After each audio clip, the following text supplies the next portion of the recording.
তিনি বলেন যে হযরত রাসূল কারীম সাল্লাল্লাহু আলাইহি ওয়াসাল্লাম কোন একজন নবীর আলোচনা করলেন, নবীর একটি ঘটনা বর্ণনা করলেন এবং তিনি যখন এই হাদিস বর্ণনা করেন বলতেছেন যে আমার মনে হয় যে আমি রাসূল সাল্লাল্লাহু আলাইহি ওয়াসাল্লামকে এখনো দেখছি। অর্থাৎ তিনি যে একজন নবীর কথা আলোচনা করেছেন, এই কথাটা আব্দুল্লাহ ইবনে মাসউদ রাদিয়াল্লাহু তাআলার কাছে এখন স্পষ্ট জানা আছে কোন ভঙ্গিতে, কোন অবস্থানে, কিভাবে বলেছেন। তিনি ইরশাদ করেছেন যে একজন নবীকে তার কওমের লোকেরা এত পরিমাণে জুলুম নির্যাতন করেছে, এত মেরেছে যে তিনি রক্তাক্ত হয়ে গিয়েছিলেন। এই রক্তাক্ত হয়েও তিনি চেহারা থেকে তার রক্তগুলো মুছে দিচ্ছিলেন আর আল্লাহ রাব্বুল আলামিনের কাছে দোয়া করতেছিলেন যে আল্লাহ আমার কওমকে আপনি মাফ করে দেন।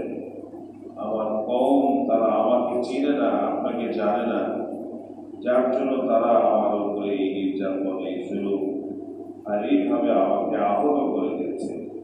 তুমি আল্লাহ রাগ করে আমার এই জাতিকে, আমার কওমকে ধ্বংস করে দেবে, তাদেরকে মাফ করে দাও। হযরত রাসূল কারীম সাল্লাল্লাহু আলাইহি ওয়াসাল্লাম এই হাদিস বলেছেন। অন্য জায়গায় ইঙ্গিত ছিল যে আসলে তিনি নিজের কথাই বলেছেন যে তায়েফের জমিনে, উহুদের ময়দানে যেভাবে তিনি জুলুমের শিকার হয়েছিলেন, নির্যাতনের শিকার হয়েছিলেন এবং তাকে রক্তাক্ত করা হয়েছিল, আহত করা হয়েছিল, তিনি মাটিতে যেন রক্ত না পড়ে সেইভাবে তিনি রক্তগুলোকে মুছে দিচ্ছিলেন। আর এই কওমের জন্য আল্লাহ রাব্বুল আলামিনের কাছে মাগফিরাতের দোয়া করতেছিলেন। বিভিন্ন পর্যায়ে রাসূল সাল্লাল্লাহু আলাইহি ওয়াসাল্লাম উপর থেকে অতিবাহিত হয়েছে। এক এক সময় এক এক পরিস্থিতির সম্মুখীন হয়ে যায়। আর মক্কাতুল মুকাররমায় থাকা অবস্থায় কাফেরদের সাথে মোকাবেলা করা, যুদ্ধ করা আল্লাহ অনুমতি দেন নাই। ধৈর্যের পরীক্ষা নিয়েছেন। মদিনাতুল মুনাওয়ারায় তাশরীফে যাওয়ার পর, হিজরত করার পর জিহাদ করার জন্য অনুমতি দিয়েছেন। যখনই প্রয়োজন হয়েছে তিনি জিহাদে নিজেই অবতীর্ণ হয়েছেন। কাফেরদের সাথে, ইহুদীদের সাথে, মুনাফিকদের সাথে বিভিন্ন সময় বিভিন্ন পরিস্থিতির সম্মুখীন হয়েছেন। কখনো দেখা গেছে তাদের হেদায়েতের জন্য দোয়া করেন, কখনো দেখা গেছে তাদের মাগফিরাতের দোয়া করেন, আবার কখনো দেখা গেছে নিজেই তাদের সাথে জিহাদ করার জন্য ময়দানে অবতীর্ণ হয়েছে। আবার কোনো কোনো পাপিষ্ঠদেরকে হত্যা করে দেওয়ার জন্য পরিকল্পনা করেছেন এবং সেটা বাস্তবায়ন করেছেন। আবার কখনো দেখা গেছে কওমের মধ্যে যারা পাপিষ্ঠ অপরাধী তাদের জন্য বদদোয়াও করেছেন। এমনকি নামাজের মধ্যে কুনুতে নাযিলা করেছেন, যে কুনুতে নাযিলার জন্য যে কুনুতে নাযিলা পড়াই হয় মুসলমানদের কল্যাণ এবং কামিয়াবি আর কাফের মুশরিকদের ধ্বংসের জন্য।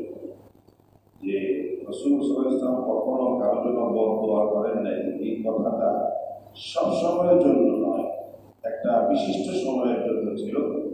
তিনি যখন নিজের হাতেই তরবারি নিয়ে যুদ্ধে অবতীর্ণ হয়েছেন এবং কাফেরদের এলাকায় আক্রমণও করেছেন এবং তাদের সাথে যুদ্ধ করেছেন, প্রয়োজনে তারা সারেন্ডার করে এবং সুলহ করে নেয়, সমঝোতা করে নেয়, সেই সব পরিস্থিতিও কিন্তু এই 23 বছরের জীবনের মধ্যে অতিবাহিত করেছে। এই জন্য শুধু একটা ভুলেই বয়ে রাখলাম যে কাফের মুশরিকদের জন্য বদদোয়া করা যাবে না, আল্লাহ শুধু বদদোয়া করেন নাই, এটা তো মুখস্থ কথা। এটা অল্প সময়ের জন্য ছিল। আর বাকি 23 বছরের জীবন যদি আমরা দেখি এবং পর্যালোচনা করি তবে সেটাই বেড়ে আসবে যে যখন যা প্রয়োজন ছিল তিনি তাই ইন্তজাম করেছেন।